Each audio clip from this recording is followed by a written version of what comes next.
ঢাকা বিশ্ববিদ্যালয়ের বা ডাকসুর ছাত্র সংসদ নির্বাচনে শিবির যে ব্যাপক বিজয় পেয়েছে, এই বিজয়ের আগে সবার আগে কে প্রেডিকশন করেছিল শিবির জিতবে? এই কথাটা কি আপনাদের মনে আছে বা কেউ কি বলতে পারেন? সবার আগে প্রেডিকশন করেছিল পিনাকি ভট্টাচার্য। আর অস্বাভাবিকভাবে সবার আগে শিবিরের বিজয় প্রত্যাশা করেছিল, চেয়েছিল ইলিয়াস হোসাইন। দুইটা কিন্তু দুই জিনিস মনে রাখেন। একটা হলো যে শিবির জিতুক এটা চাই, এ প্রত্যাশা করেছিল ইলিয়াস হোসাইন, যে শিবির করে না বা শিবিরকে চেনে না, কিন্তু চেয়েছে যে শিবিরের বিজয় হোক। আর পিনাকি ভট্টাচার্য প্রেডিকশন করেছিল সবার আগে যে শিবির জিতবে। তিনি বলেছিলেন এটা 20 আগস্ট মাসের 20 তারিখে পিনাকি ভট্টাচার্য বলেছেন এটা। আর ইলিয়াস হোসাইন প্রত্যাশা করেছিলেন 17ই আগস্টের 17 তারিখ। যে কেন বলছেন যে পাকিস্তান জিতে যাক, পাকিস্তানপন্থীরা জিতবে, শিবিরকে জিতিয়ে দেন, আমরা পাকিস্তান করি। আবিদ, ছাত্রদলের ক্যান্ডিডেট আবিদ যখন পাকিস্তানি বলে এদেরকে গালি দিছে, তারপরে আপনার আজকে আমরা এই 5 জন অ্যাম্বাসেডর নিয়ে কথা বলবো। শিবিরের 5 জন কার্টেসি অ্যাম্বাসেডর, ওনারা শাহেদ আলমের মতো না। শাহেদ আলমকে তো বিএনপি পেইড করে, টাকা দেয়, কিন্তু এই লোকগুলো হইল নিঃস্বার্থভাবে কাজ করে। এরা যদি স্বার্থপর হইতো তাহলে আসিফ নজরুলের প্রশংসা করত, ডক্টর ইউনূসের প্রশংসা করত। একতরফা প্রশংসা তো করে, একতরফা প্রশংসা করে কোনো একটা কাজ সুবিধা বাগিয়ে নিত। দেখেন, এরা কোনো সুবিধা আদায় করেনি এই সরকারের কাছ থেকে। এই কারণে আমি বলি এরা হলো শিবিরের অ্যাম্বাসেডর, কার্টিসি অ্যাম্বাসেডর। এরা কারা? পিনাকি ভট্টাচার্য, শেহরিন আমিন ভূঁইয়া মোনামি, ইলিয়াস হোসাইন, বনি আমিন, মিন্দানা বন্দ্যোপাধ্যায়, আপনার লঙ্কাভি ইউনিভার্সিটির সহকারী অধ্যাপক মিন্দানা বন্দ্যোপাধ্যায়। পিনাকি ভট্টাচার্য সবার আগে বলেছেন এবার শিবিরের ভূমিধস বিজয় হতে পারে। হ্যাঁ, ভূমিধস। এটার আবার অ্যান্টি কাউন্টার দিয়েছেন, কাউন্টার স্ট্যাটাস দিয়েছে শাহেদ আলম। সে বলেছে তিনি নাকি চিপা চাপা চিনে, ডাকসুর চিপা চাপা সে চিনে, শিবির বড় জোর তৃতীয় হতে পারে, হাইস্ট খুব বেশি লড়াই করলে দ্বিতীয় হবে। মানে শাহেদের চোখে মুখে যে মুতেছে, একদম মুতে দিছে, শাহেদের চোখে মুখে কিন্তু মুতে দিছে, ওইটা পাগল হয়ে গেছে পুরা। কিন্তু দেখেন, আমার তো মনে হয় পিনাকি ভট্টাচার্য যে বলছে ভূমিধস বিজয় হবে, পিনাকি ভট্টাচার্য ভাবে না এত বেশি বিজয় হবে, এত বেশি ব্যবধানে জিতবে। তবে হ্যাঁ, পিনাকি ভট্টাচার্যের লেখা, একটা মানুষ যখন কথা বলে তখন আপনি বুঝবেন খুব শক্ত কথা বলে, কিন্তু যখন লেখে তখন কিভাবে বুঝবেন যে লেখাটা খুব শক্ত? শব্দচয়ন, পিনাকি ভট্টাচার্যের শব্দচয়ন এমন ছিল, খুব শক্তভাবে তিনি বলেছেন। আর ইলিয়াস হোসেন তো বলেছেন একদম মানে কঠিনভাবে, এটার ভাষার বলার দরকার নাই, ঠিক আছে। শেহরিন আমিন মোনামি, তিনি তার একটা ফেসবুক স্ট্যাটাস শাহেদ আলমের 10 বছরের জিকির করার সমান হয়ে গেছে। কথা বুঝছেন? সোজা, সহজ সরল। শেহরিন আমিন যে কথাটা বলছে খুবই সহজ সরল কথা বলছে। তার এক ছাত্রের ব্যাপারে সে বলছে, আমার মহিউদ্দিন মাহি এত ভালো রেজাল্ট করছে যে কিছুদিন পরে আমার কলিগ হবে, ইউনিভার্সিটির টিচার হবে। তো মাহি যদি শিবির হয় তাহলে তো শিবিরই ভালো, এত ভদ্র, এত অমায়িক ব্যবহার। আমার ছাত্রদের মধ্যে এত ভদ্র সভ্য বিনয়ী আমি কম দেখেছি, তাহলে তো শিবির ভালো।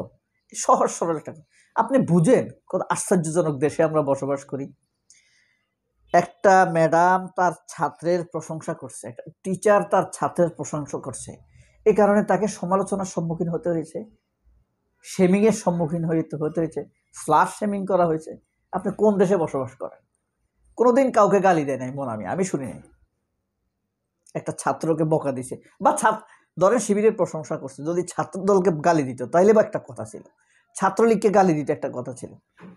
এটা তো ছাত্রলীগ লীগ পরিবারের, কিন্তু মন সরল হয়তো। দেখেন, কাউকে গালি দেয় নাই, ছাত্রদলকে খারাপ বলে নাই কোনোদিন, তারপর এইভাবে তাকে শেমিংয়ের শিকার হতে হলো। এটা হলো একটা আশ্চর্য দেশে আমরা বসবাস করি। বনি আমিনের কাজ হলো সারা জীবন মানুষকে গালাগালি করা, মানুষকে খোঁচানো।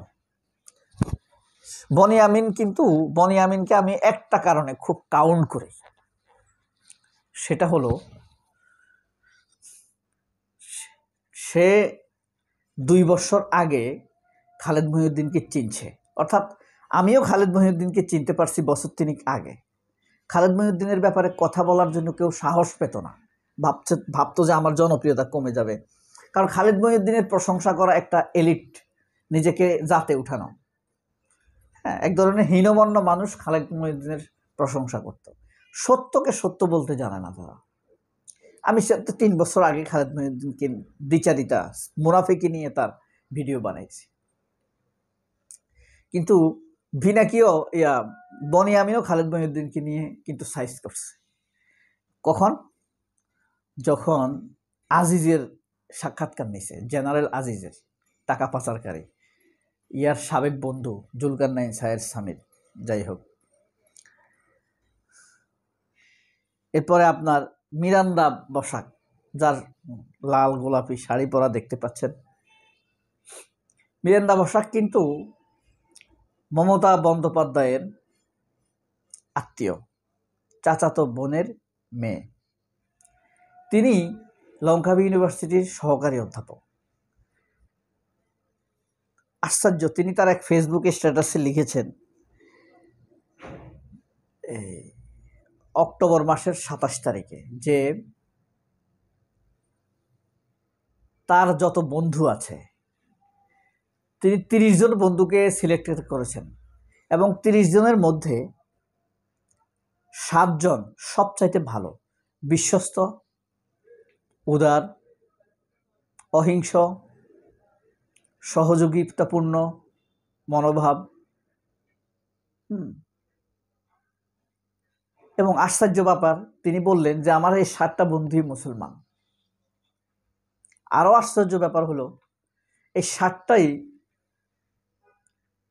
ইসলামিক অ্যাক্টিভিস্ট, একসময় শিবির করত। আপনি আমাদের দেশে তার ফেসবুকটা ভাইরাল হয়নি, 81,000 লাইক পড়েছে, হ্যাঁ, 4,000 কমেন্টস পড়েছে, প্রায় 2800, তখন আমি যখন দেখেছি 2800 শেয়ার হয়েছে। তো দেখেন আপনার এটা কেন হইল? কারণ হলো এদের দীর্ঘদিনের কাজ। আপনি এই যে আরজে কিবরিয়া, উপস্থাপক বা আরজে রেডিও জকি, সে একটা কথা বলেছে, শিবিরের উপরে যে পরিমাণ অত্যাচার হয়েছে তার গা কাটা দিয়ে গেছে, অনেক কষ্ট করেছে, রাত নাই বিরাত নাই, মানুষকে নামাজ শেখানো, পড়াশোনার প্রতি উদ্বুদ্ধ করা, নামাজের প্রতি উদ্বুদ্ধ করা, এই কাজগুলো করতে গিয়ে কত অত্যাচার, অপমান, হত্যা, নির্যাতনের শিকার হয়েছে আপনি ভাবতেই পারবেন না। অবাক করা বিষয়। জুতার মালা পরে একটা মেধাবী ছাত্রকে বনি আমিন বলছে, সে তখন ছাত্র, 83 বা 80 সালের দিকে, জুতার মালা পরাইয়া হাঁটাইছে। তার অপরাধ কি ছিল? শিবির করত, এই মানুষকে নামাজের কথা বলতো, পড়াশোনার কথা বলতো, ক্যারিয়ার গাইডলাইন করতো, ইসলামপন্থী ছিল, এটা ছিল তার অপরাধ।